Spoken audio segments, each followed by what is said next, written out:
Hello दोस्तों, आप सभी का स्वागत है हमारे चैनल मिशन फॉर कैरियर में। आज हम बात करेंगे एनसीएफ 2005 के बारे में।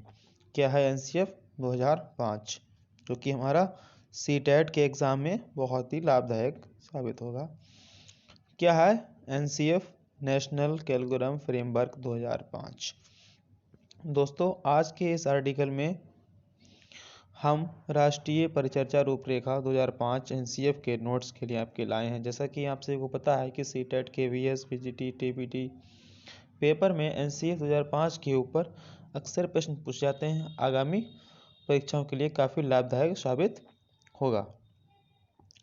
बालकों को क्या और क्यों और कैसे पढ़ाया जाए, राष्ट्रीय पाठ्यचर्चा 2005 नेशनल करिकुलम फ्रेमवर्क 2005 इन्हीं विषयों पर ध्यान केंद्रित करने हेतु एक दस्तावेज है।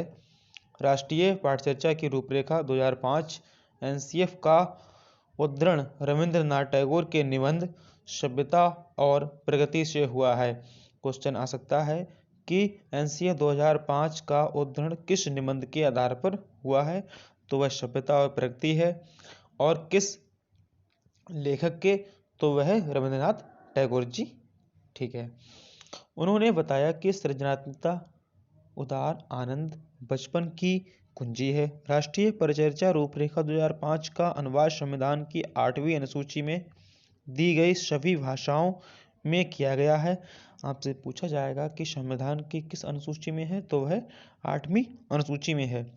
यह विद्यालय शिक्षा का अब तक का नवीनतम राष्ट्रीय दस्तावेज है। मानव संसाधन विकास मंत्रालय की पहल पर प्रोफेसर यशपाल की, क्वेश्चन आएगा कि किसके, तो यशपाल जी की अध्यक्षता में चुनी गई है। विशेषज्ञों वैज्ञानिकों ने शिक्षक को नई राष्ट्र चुनौतियों के रूप में देखा है। एनसीएफ 2005 के मार्गदर्शक सिद्धांत क्या हैं, तो पहला क्या है कि ज्ञान को स्कूल के बाहर से जोड़ा जाए।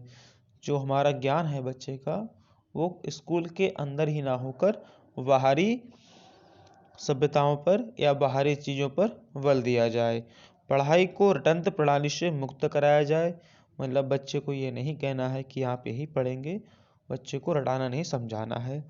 पाठ्य चर्चा पाठ्य पुस्तक केंद्रित ना रह जाए। जो पाठ्य चर्चा होगी वह पाठ्य पुस्तक, मतलब कि जो आपकी किताब में दिया गया है उतना ही नहीं, बच्चे को बाहरी ज्ञान भी बताया जाएगा। कक्षा को गतिविधियों से जोड़ा जाए एवं इसे लचीला बनाया जाए। मतलब है जो बच्चे की गतिविधियां हैं वह कक्षा अनुरूप होनी चाहिए एवं वह कठोर न होकर लचीली होनी चाहिए।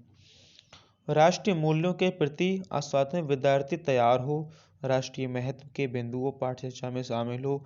मतलब है अगर विद्यालय में कोई प्रोग्राम है तो वह अपने राष्ट्र एवं देश के बारे में समझे, ना कि उसे मनोरंजन के तौर पर लिया जाए। फिर क्या है, सिद्धांत के संबंध में महत्वपूर्ण तथ्य। एनसीएफ 2005 का मुख्य उद्देश्य जीवन एवं ज्ञान के मध्य की दूरी को कम करना है।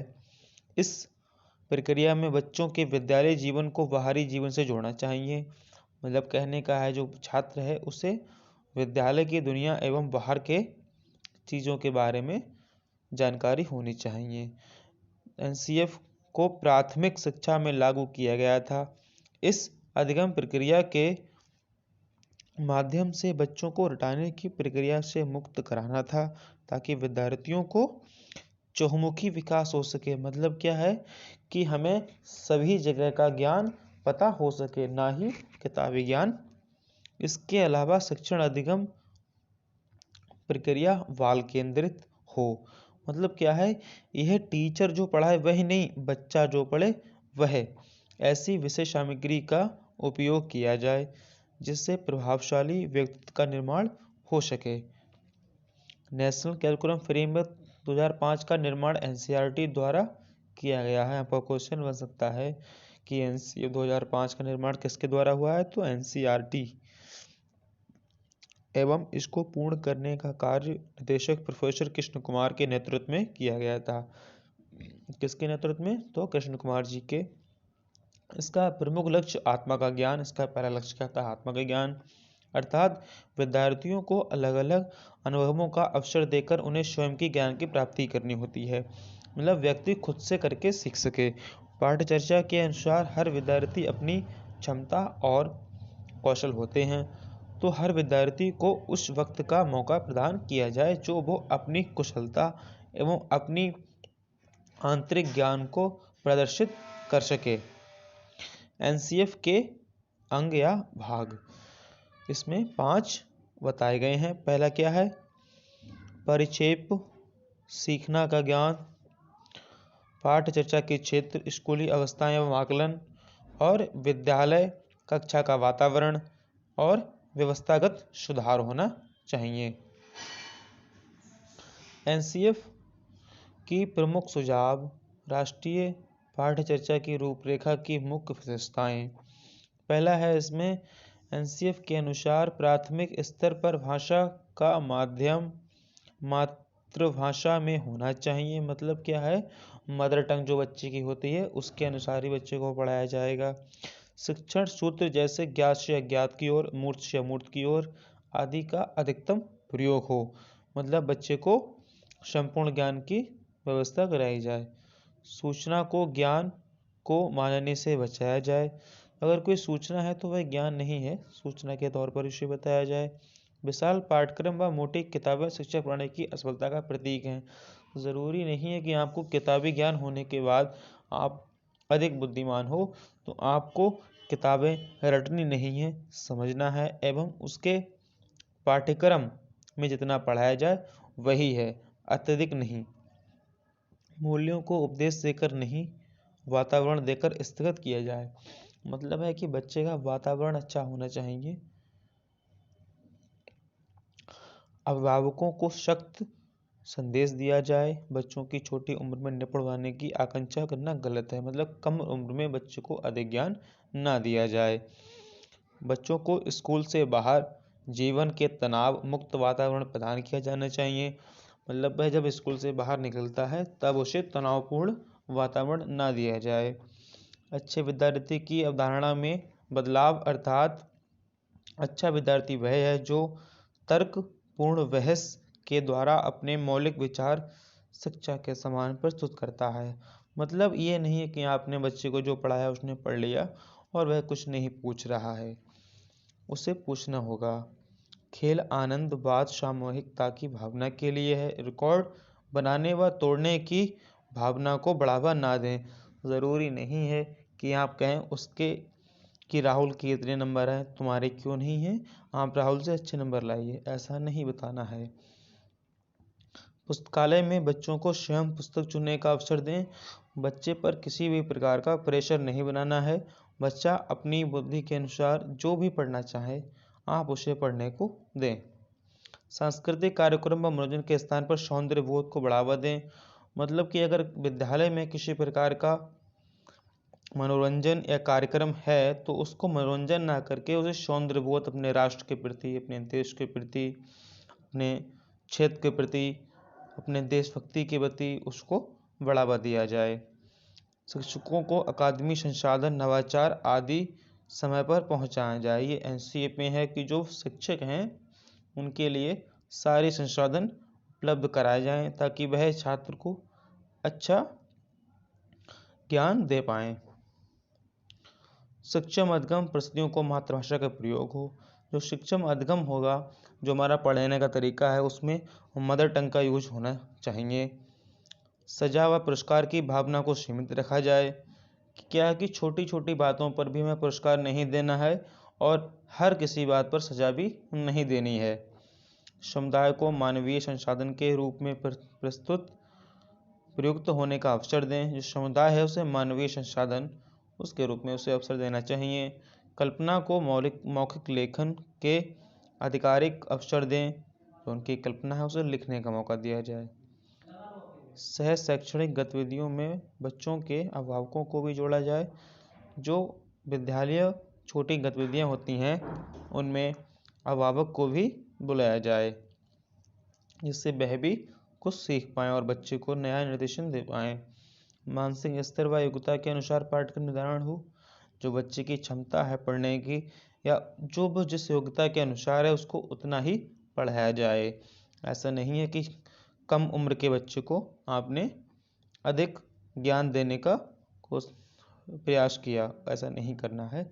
बच्चे की योग्यता के अनुसार एवं उसके मानसिक स्तर के अनुसार ही पाठ्यक्रम का निर्धारण किया जाए। शांति शिक्षा को बढ़ावा, महिलाओं के प्रति आदर, जिम्मेदारी दृष्टिकोण विकसित करने के कार्यक्रम का आयोजन करना। क्या है कि शांति शिक्षा और महिलाओं के प्रति आदर और जिम्मेदारी दिया जाए उसे। बालकों के चौमुखी विकास की अवधारणा दिखाई जाए। सभी विद्यार्थी हेतु समावेशी वातावरण तैयार करना। ऐसा वातावरण तैयार करना जिसमें विद्यालय के सारे बच्चे अपने आप को ज्ञान प्रति हो पाएँ। एनसीएफ 2005 का प्रमुख सूत्र, इसका सूत्र है कि बिना भार के अधगम, लर्निंग विदाउट बोर्ड। कहने का मतलब किसी भी प्रेशर के बिना पढ़ाई को अर्जित किया जाए। पाठ्यक्रम शब्द को दो शब्दों से मिलकर बना है, पाठ्यक्रम, जिसमें पाठ का अर्थ होता है पढ़ने की योग्य सामग्री तथा क्रम का अर्थ होता है एक निश्चित व्यवस्था। मतलब कि जब बच्चा अगर पढ़ना सीखेगा तो 2 से 4, 4 से 6 जाएगा, ना कि पहले 2 का 10, 10 का फिर 20 का। ऐसा नहीं करना है। एक योग्य सामग्री निश्चित व्यवस्था का पाठ्यक्रम है। पाठ्यक्रम अंग्रेजी भाषा की करिकुलम शब्द से बना है। ये पूछा जाता है कि पाठ्यक्रम अंग्रेजी भाषा के किस शब्द से बना हुआ है, तो आंसर आएगा कि करिकुलम शब्द से बना हुआ है। करिकुलम शब्द लैटिन भाषा का कुकर शब्द से बना है। ये शब्द किससे बना है? ये लैटिन भाषा से लिया गया है, जिसका अर्थ होता है मैदान का, दौड़ का मैदान। अर्थात पाठ्यक्रम एक ऐसा दौड़ का मैदान है जिस पर दौड़कर विद्यार्थी अपने द्वारा निर्धारित किए गए लक्ष्य को प्राप्त कर सकता है। फ्रॉबेल के अनुसार इन्होंने एक परिभाषा दी है कि पाठ्यक्रम समस्त मानव जाति के गुणों का सार है। जो हमारा पाठ्यक्रम होता है वह समस्त मानव जातियों के गुणों का संपूर्ण सार है। Important question related to NCF curriculum framework 2005। इसमें कुछ क्वेश्चन दिए गए हैं जिनके आपको आंसर दिए जाएंगे। विद्यालय शिक्षा का अब तक का नवीनतम राष्ट्रीय दस्तावेज है, तो वह कौन सा है? एनसीएफ 2005। एनसीएफ 2005 का प्रमुख सूत्र है बिना भार के अधिगम। इस तरह के आपसे क्वेश्चन पूछे जाएंगे।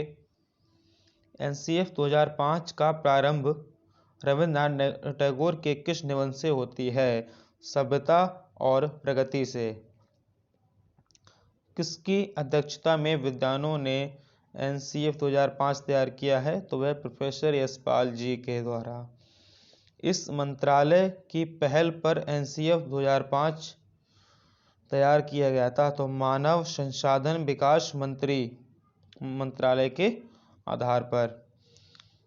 अगर आपको हमारा वीडियो अच्छा लगा हो तो हमारे चैनल मिशन फॉर कैरियर को सब्सक्राइब अवश्य करें। धन्यवाद।